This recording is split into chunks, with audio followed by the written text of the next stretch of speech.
video was great. What's up guys, Main Man Sui here, hoping you're all doing awesome. That's including everyone on YouTube. I was gonna do a cringe intro, but unfortunately I have a cold, as you can hear on my voice. It's had a fever for 2 days, so I felt like shit. And yeah, cringe main man is AFK, away from keyboard. This is tired, old main man. So unfortunately a very straightforward and serious intro. But I get a lot of requests to do more videos where I talk about strategy, and there was someone writing in the chat giving a lengthy comment saying like, please, I'm stuck in green ranks, give me some tips. I have a green rank guide on YouTube, I have a light blue rank guide on YouTube that explains pretty much what Tekken is at those ranks and how you should look at it. But lately I've thought a lot about making a video, and I started working on it. It's basically, it's gonna be a video, I'm making slides. I'm gonna record a video here on Twitch for YouTube where it's pretty much gonna be a university lecture on Tekken. It's gonna be super detailed. So I think once that is complete, most of you won't wanna watch that. It's gonna be so boring. Well, not boring if you're in super hardcore into Tekken, but that's probably a minority. Most of you are gonna die. But I'm gonna talk a little bit now about at least how you should approach a Tekken match. I think that could be interesting, and that might help the sir, the mister who made that comment. I don't know if you're still here, sir. Let us know. But there's a lot that comes to, when it comes to Tekken strategy. I mean, you could write a book. To be honest, you could write a book. But how do I approach a Tekken match? This is very important. As you all know, I played this sir a while ago, King J. It was a lot of fun, a true honor, amazing player. When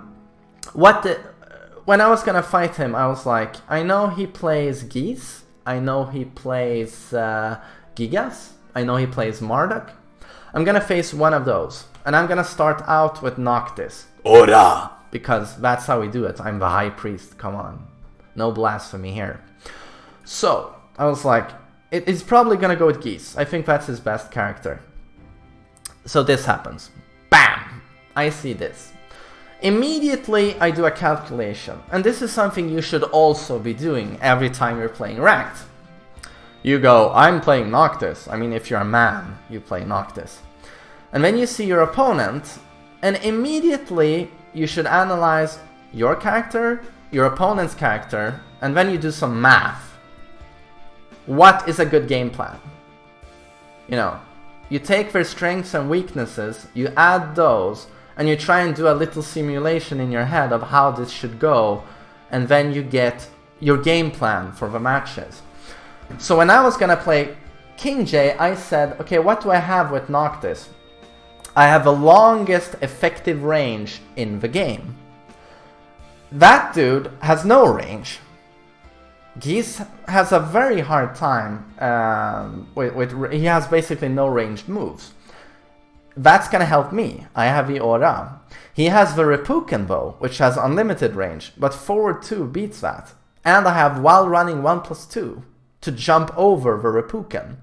That was gonna be utilized in these matches. I used that multiple times. And Noctis is weak to pressure. Very weak to pressure. Geese Howard is a god when it comes to pressure. He might even be better than Heihachi when it comes to up close pressure.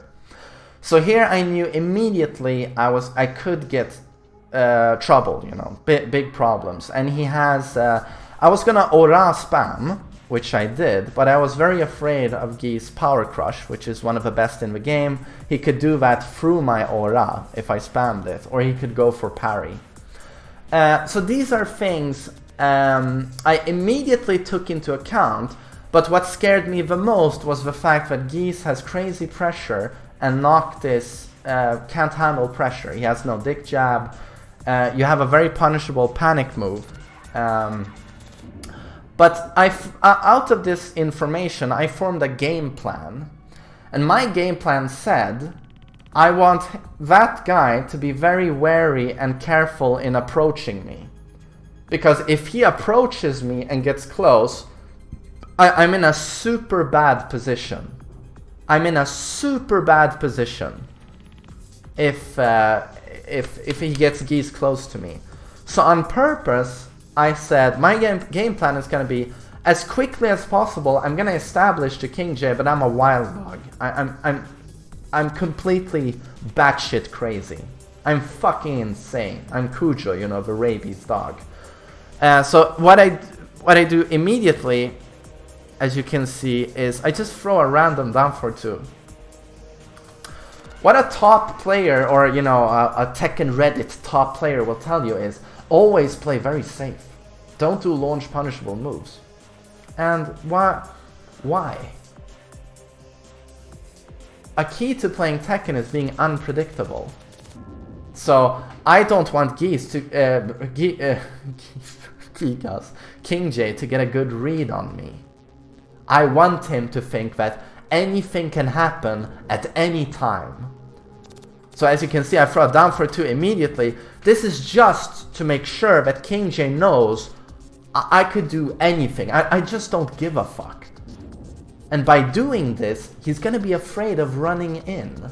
Because the down for 2 crushes a lot. It's very fast at 15 frames, but it is minus 20. I take a big risk in doing it. But I just want to stress to you guys how important it is to, as soon as you see your next opponent and the character we're using, to try and analyze the matchup. And this requires a lot of matchup knowledge, which hopefully you will acquire. But to try and reach some form of conclusion and a game plan prior to the match actually starting. So you have an idea of what you're going to do. And I know King J is a very aggressive player. He plays very aggressively. And Geese, fantastic aggressive character. Noctis, weak to aggression. So, hence, I'm gonna spam down for 2 to make sure that he knows I could do anything at any time.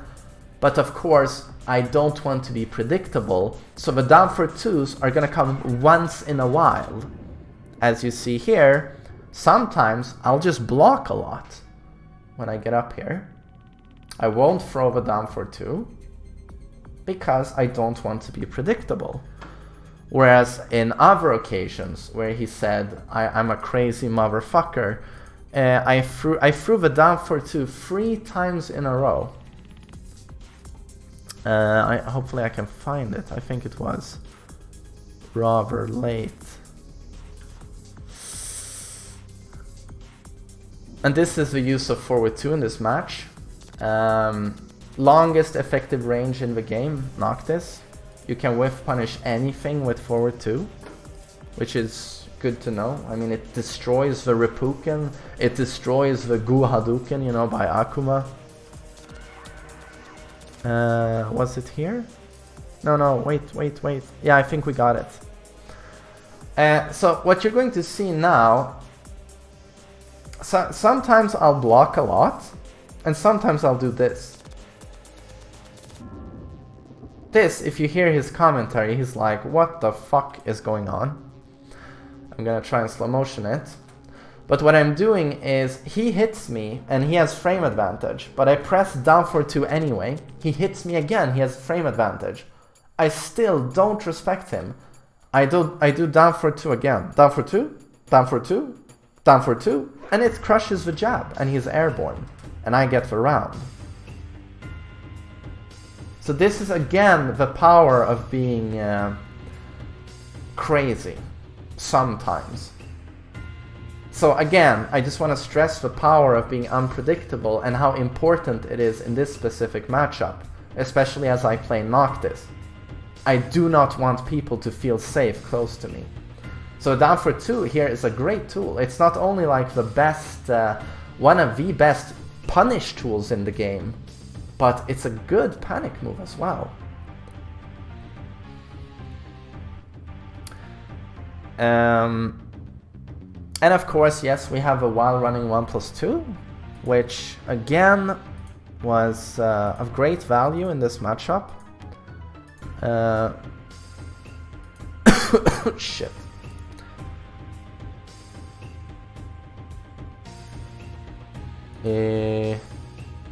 Maybe I should have found the specific time points where I did all of this shit, because right now I'm just searching.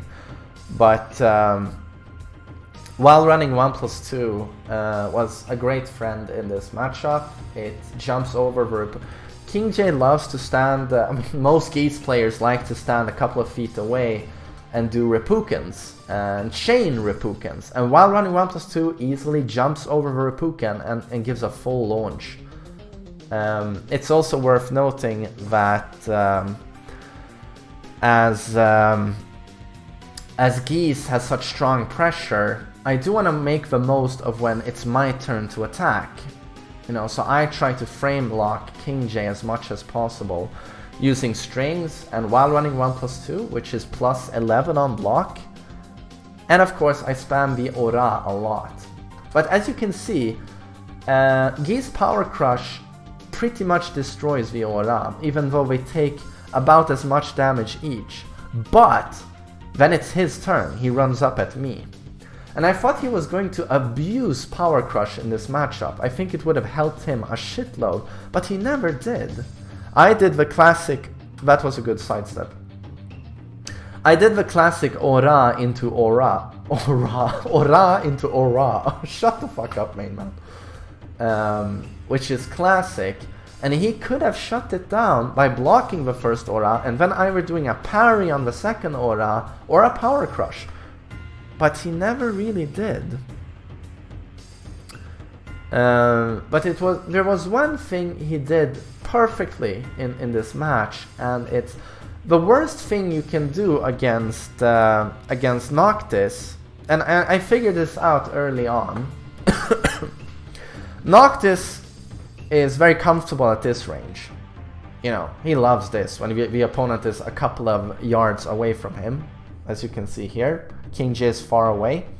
So I throw the Aura from this range, because when Aura hits at tip range, it's a homing move and it's safe. When it hits close, it doesn't track at all and it's punishable. So this is the range where we operate with Noctis. He's on artillery, weak up close. King J immediately understood that he cannot sidestep or sidewalk when he's far away from me. So he did something that even, legendary Mihawk, like one of the best players in Europe, amazing player, for sure better than me. But he had a very hard time dealing with my Noctis because he just didn't understand that. He would stand at far tip range of the Aura and he would sidewalk and he would get launched over and over and over. King J quickly understood that at this range, I just block. And that's the thing you should do against Noctis. And he did that really well. And another problem I had in this matchup, not only that, which he did really well, but he has great reflexes. So he would block down back 2. He would block that on reaction many times. And here again, I do the Rage Art. Bro, he just went for the Rage Art? What's going on, bro? Someone told the main man to go back to Mishima's, bro. He's losing all of his credibility right now doing stuff like that. What the hell, man? And this is exactly what I want. You know, I want him to never be able to know what I'm gonna do next. So this is a combination of different playstyles. 50% of the time, I'm doing what Koreans refer to as a perfect playstyle, where I only work with movement and I play very safe. And then you have the other playstyle, which is called crazy, which I apply 50% of the time here. And it's basically doing that down for 2. You know, I get counter hit, but I still down for 2. And I throw the Rage Art, you know, in a rather bad position. But you only do it once in a while. If you start doing it too much, you become predictable.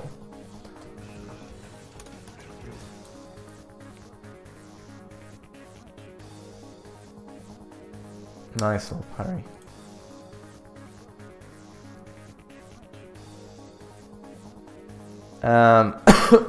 But so I just wanted to give you guys like an idea of how you approach a Tekken match, what my game plan was fighting King J, and how that game plan changed a little bit during the fight, as I noticed that, for example, him blocking down back 2 very well led to me stop doing down back 2, you know, and suddenly things went way better. A move that is very abusable on people who are not good at blocking it.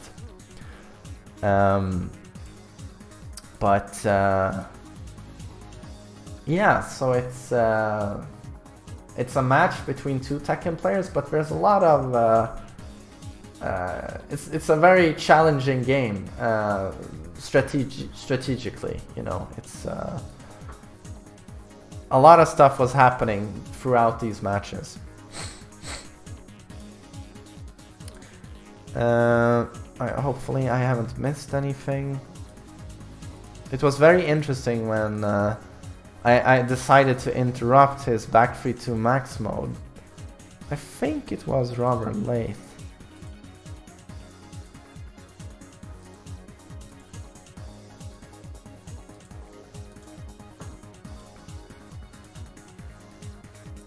Fuck.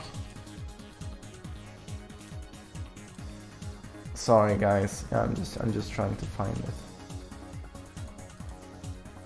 Was it the last match?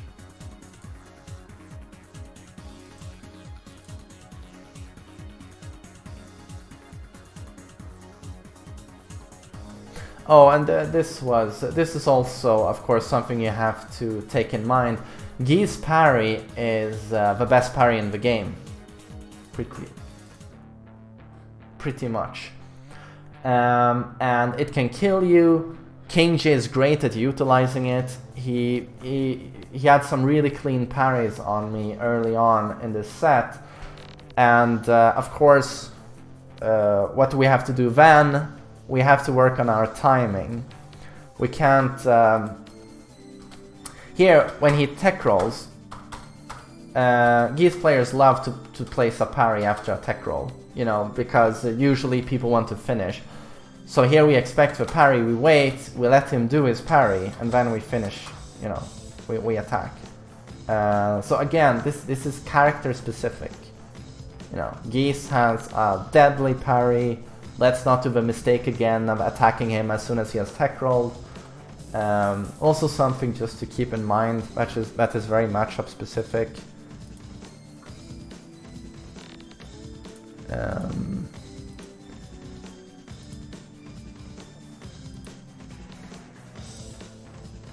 But damn, I really wanted to see the back 3-2.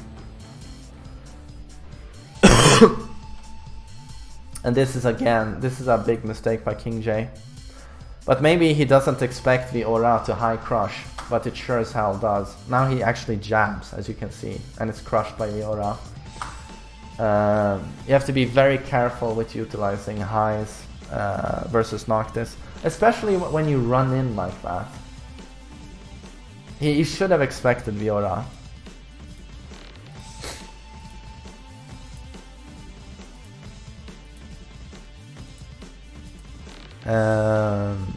Man, it would have been a lot of fun to see the back 3-2.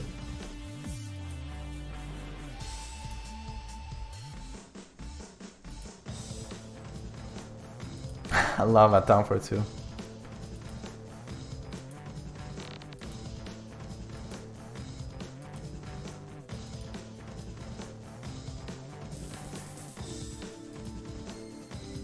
Okay, if I don't find it this match, I'm just gonna say fuck it.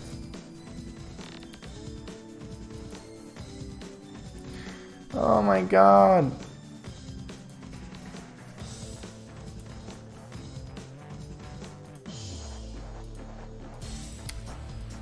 I should have wrote this down or written this down.